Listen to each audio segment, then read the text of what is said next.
adalah gembalaku, takkan kekurangan aku.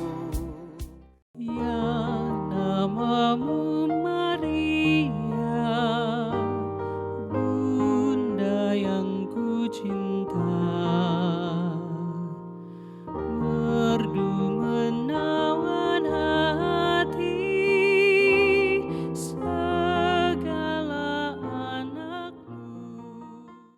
Saudara-saudari terkasih, selamat pagi.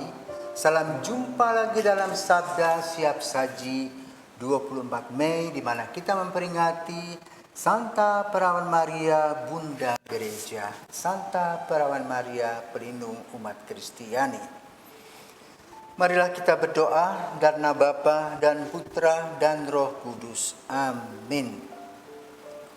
Allah Bapa Maha Rahim, ketika Putra Tunggalmu dipaku pada kayu salib, Ia menetapkan Santa Perawan Maria, ibunya, menjadi ibu kami juga. Dengan mengatakan, Ibu lihat anakmu, anak lihat ibumu. Semoga berkat bimbingan kasih-Nya, gerejamu makin hari makin subur dan bersuka cita atas kekudusan anak-anaknya. Semoga kami semua boleh mendapatkan berkat-berkat itu dalam keluarga kami masing-masing, mendapatkan seorang ibu yang saleh, dan Kristus Putramu dan pengantara kami kini dan sepanjang masa. Amin. Tuhan bersamamu dan bersama rohmu. Injil Yesus Kristus menurut Yohanes. Dimuliakanlah Tuhan. Dekat salib Yesus berdiri ibunya dan saudara ibunya, Maria istri Kleofas dan Maria Magdalena. Ketika Yesus melihat ibunya dan muridnya dikasihinya di sampingnya, berkatalah Ia kepada ibunya, "Ibu, inilah anakmu."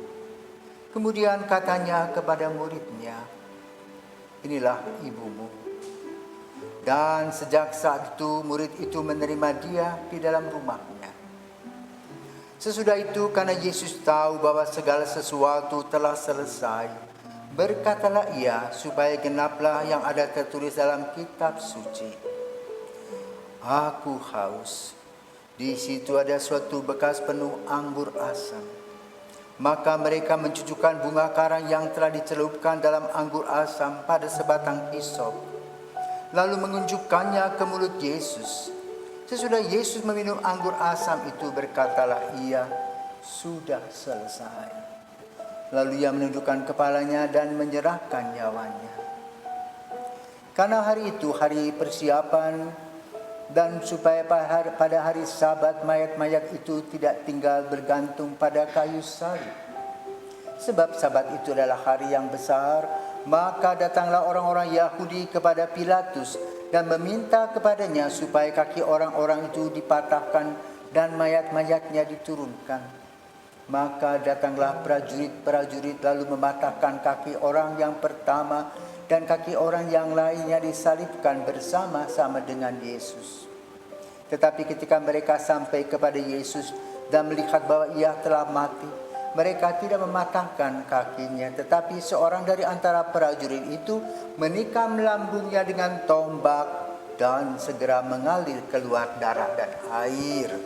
Demikianlah Injil Tuhan, terpujilah Kristus. Saudara-saudaraku terkasih, setiap kita mempunyai ibu yang mengandung kita. Dari seorang gadis menjadi seorang wanita yang mengandung, ada perubahan besar. Di mana ibu tadi mengalami goncangan, maka ada mual-mual, ya, pada kehamilan pertama, muda, ngidam sebutnya. Sesudah itu ibu ini, wanita ini menjadi calon ibu, dan dia mulai merasakan kehadiran janin dalam tubuhnya. Maka kemudian seluruh bagian tubuhnya siap menjadi seorang ibu. Dan proses ini dari hari ke hari, dari waktu ke waktu. Sampailah wanita melahirkan, Dan sejak saat itulah ia menjadi seorang ibu. Dan tugas seorang ibu dapat kita lihat dari peranan Bunda Maria. Setelah dia mengandung Yesus dan melahirkan putranya Yesus, Maria tidak pernah tinggal diam.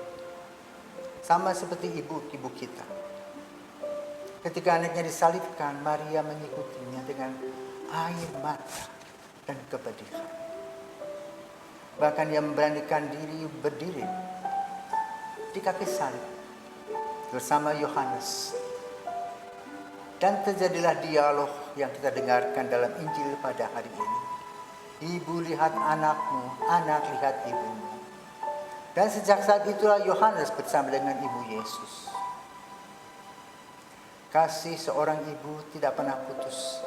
Bahkan sampai pada akhir hayat anak-anaknya, ia tetap mendampinginya. Dan itulah Maria. Dalam peristiwa ini pun juga kita melihat ketika Yesus ditombak,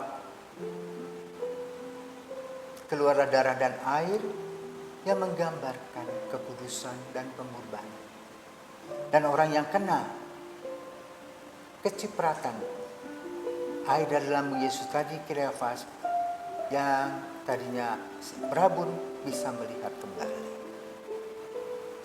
Saudara-saudara terkasih, hari ini kita merayakan Santa Maria pelindung orang Kristiani yang disebut sebagai Santa Maria penolong umat Kristiani.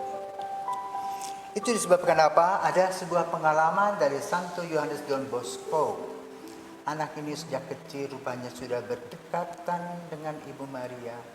Maka ketika 8 tahun usianya, ia melihat Maria yang memegang tongkat. Dan dia melihat dalam perjalanan di laut, dia melihat ada kapal-kapal yang sedang bertempur. Dan dia melihat ada 2 tonggak kapal besar. Dan ternyata apa? Tertulis Bunda Maria. Yang kedua adalah hostia kudus. Maka kemudian Yohanes Don Bosco memberikan diri seutuhnya bagi kehidupan rohani, kehidupan religius. Dia mendirikan kongregasi Salesian Don Bosco dan juga suster-suster yang dikenal dengan suster FMA yang saat ini berjumlah paling besar di bumi ini, 11.000 lebih.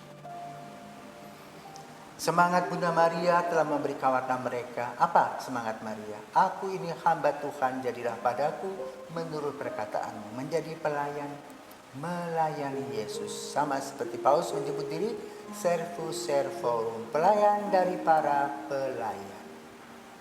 Maria sebagai seorang ibu tetap menghantar anak-anaknya, bukti-buktinya melalui penampakan-penampakan di sana sini, di mana dia memberikan dukungannya ketika dunia merasa gelap, ketika dunia merasa terancam. Maka di bulan Mei ini jangan lupa kita berdoa rosario senantiasa untuk mendapatkan kekuatan, terutama kita boleh meneladani iman Bunda Maria sebagai pelindung Kristiani. Patung yang boleh kita lihat, cobalah pergi ke gereja Santo Franciscus Xaverius Kute.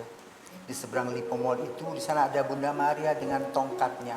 Dan itulah Maria, Bunda Kristiani. Kenapa? Dia pernah membebaskan seorang paus dari Napoleon. Ya. Itu paus siapa? Rasanya Paus Pius. Dia kemudian memilih waktunya yang tepat, tanggal 24 Mei, untuk merayakan dan bersyukur kepada Tuhan karena dia senantiasa tekun dan rajin berdoa rosario dan beroleh pembebasan. Maka paling gampang seorang Katolik adalah mendoakan atau mendaraskan rosario setiap hari ketika kita mengisi hari-hari kita. Selamat merayakan Hari Bunda Maria tanggal 24 Mei. Tuhan senantiasa memberkati kita. Amin. Patut